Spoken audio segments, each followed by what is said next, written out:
Welcome to Abrar electrical world channel. आज ये topic है जो कि खुद मुझे भी एक्सपीरियंस हुआ कि जैसे आपके पास मीडियम वोल्टेज के 11 केवी के सर्किट ब्रेकर हैं और वो आप उसको ऑफ कर देते हैं एक एंड से, और ऑफ करने के बाद आप समझते हैं कि दूसरे एंड पे कोई भी वोल्टेज नहीं मिल रहा है, जो कि नहीं मिलना चाहिए। तो ऐसा कभी होता भी है और कभी नहीं भी होता है। अगर आप ब्रेकर को ऑफ कर दें और उसके आगे कोई भी और लोड ना हो, कोई और केबल्स ना लगे हुए हों, तो उस केस में आप देखेंगे कि तो आपको एक वोल्टेज मिल सकता है, जैसे कि शॉक भी लग सकता है।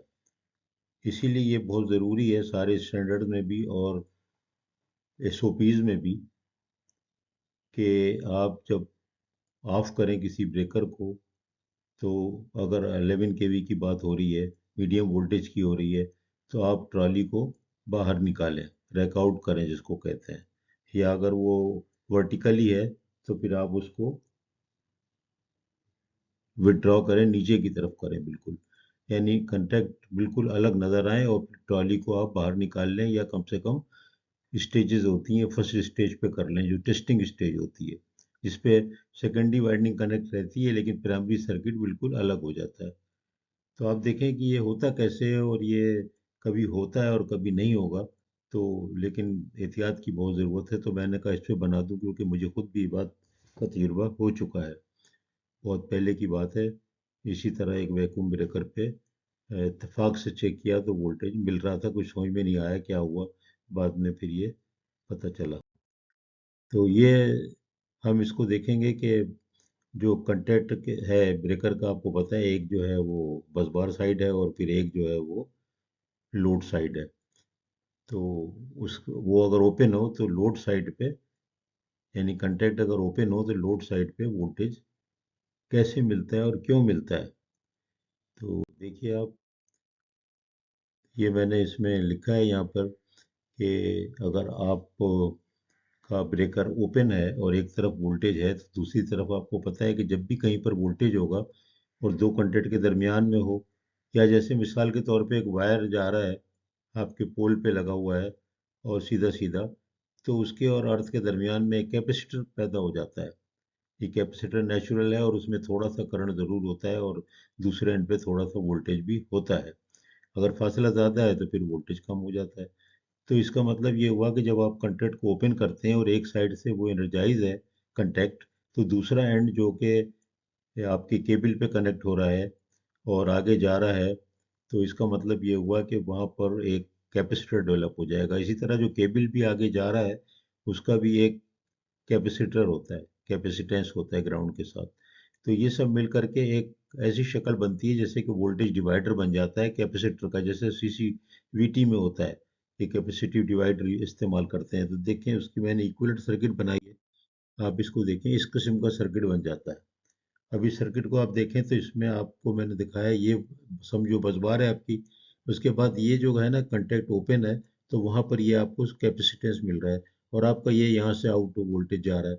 और यहाँ से जो नीचे कंटेक्ट है ये ग्राउंड के साथ, नीचे का मतलब जहाँ पर भी ये है, इसके ग्राउंड के साथ भी एक कैपेसिटेंस है, वो ये है। और ये आपका यहाँ पर आप वोल्टेज नाप रहे हैं। तो ये जो कैपेसिटेंस है ये ग्राउंड के साथ, फिर आगे ग्राउंड का मतलब ये है कि ग्राउंड किया हुआ नहीं है, बल्कि ये ग्राउंड जो है वो कैपेसिटेंस को इस तरह दिखाते हैं कि वो एक एंड जो है वो ग्राउंड है, यानी ग्राउंड के साथ ही कैपेसिटेंस मिल रहा है उसको। तो ये जो सबसे नीचे जो निशान बने ये ग्राउंड के हैं निशान, कि कैपेसिटेंस टू ग्राउंड है। जब सिस्टम ग्राउंड नहीं है, यानी कि आपने अभी ब्रेकर को ग्राउंड नहीं किया, ग्राउंड करेंगे तो ये सब सेफ हो जाता है टोटली। जो इसीलिए कहते हैं कि आपको अर्थ करना बहुत ज़रूरी है, या अर्थिंग स्विच दोनों तरफ हो तो फिर आप उन दोनों को ग्राउंड करें, वरना फिर आप खुद ग्राउंड करें। लेकिन अर्थिंग स्विच को ऑन करना 11 केवी में भी हर जगह ज़रूरी है।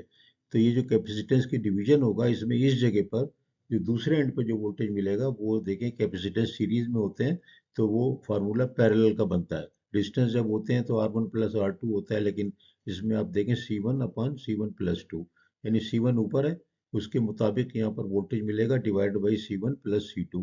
तो जब ये वोल्टेज को कैलकुलेट किया जाता है, तो ये वोल्टेज अगर आप अगर अज्यूम करें कि बस बार का एक इस कैपेसिटेंस की वैल्यू है, फर्क करो कि 10 पिको फेरेड है, और यहाँ पर इसकी वैल्यू जो साथ में दूसरा वाला है इसकी ज़्यादा होती है, केबल है कुछ भी है, ये समझो 100 है या 50 है, तो यहाँ पर एक वोल्टेज डेवलप होगा। तो कभी ये होगा कि ये वोल्टेज इतना होगा कि आपको शॉक लगेगा, या आपको वोल्टेज मिलेगा तकरीबन 500-600 वोल्ट भी मिल सकता है 11 केवी पर, 700 वोल्ट भी मिल सकता है। और जबकि ये पूरा आप इसको केबल पूरा का पूरा कनेक्ट कर देंगे, केबल लेंथ ज़्यादा बढ़ती जाएगी, तो फिर ये होता है कि ये कैपेसिटेंस बहुत ज़्यादा हो जाता है, तो डिवाइड होकर यहाँ पे कम मिलता है, तो ये 6-7 वोल्ट भी मिलता है। इसलिए मैंने शुरू में कहा कि ये वोल्टेज कभी मिलेगा और कभी नहीं मिलेगा। तो नहीं मिलेगा तो ये मत समझिए कि कभी नहीं मिलेगा, और अगर मिल गया तो ये मत समझिए कि हमेशा मिलेगा। लेकिन ये इसका एकेडमिक जो है वो मैंने एक रीज़न दिया है कि किस तरह से ये कैपेसिटेंस बन जाते हैं और आपको एक वोल्टेज मिलता है, जो कि बज़ाहिर तो नहीं लगता कि क्यों मिलेगा, लेकिन एकेडमिकली देखें तो एक वोल्टेज यहाँ पर मिल रहा है ग्राउंड पे। तो ये कैपेसिटिव वोल्टेज जो है ये ठीक ठाक हो जाता है, मैं आप याद रख लें, ये 700-800 वोल्ट भी हो सकता है, और ये 8-10-12 वोल्ट भी हो सकता है। जब ये कम हो जाएगा, तो अगर केबल की लेंथ बहुत ज़्यादा है और वो नीचे वाला कैपेसिटेंस ज़्यादा है, तो फिर वो ऊपर वाले के अगेंस्ट जो वोल्टेज है कम हो जाएगा, तो ये डिवाइड होता है इसी हिसाब से जैसे कि मैंने फार्मूला आपको दिखाया। तो उम्मीद है कि ये बड़ी मुफीद वो होगी, एक बहुत इसमें ज़बरदस्त रीजनिंग मैंने एकेडमिकली आपको दी है, जो कि बहुत आसानी से आपको मिलने वाली नहीं है किताबों में, लेकिन है बहुत ये काम की चीज़। मैंने कहा इसको सेफ्टी के पहलू के तौर पर कवर कर दूं। तो अगर आपको लगता है कि हमारा हमारे चैनल से आपको काफ़ी अच्छी इन्फॉर्मेशन मिलती है, तो प्लीज़ इसको आप ज़रूर लाइक करें, शेयर कर दें, ये दूसरों के फ़ायदे के लिए है, कोई कमर्शियल मोटिव नहीं।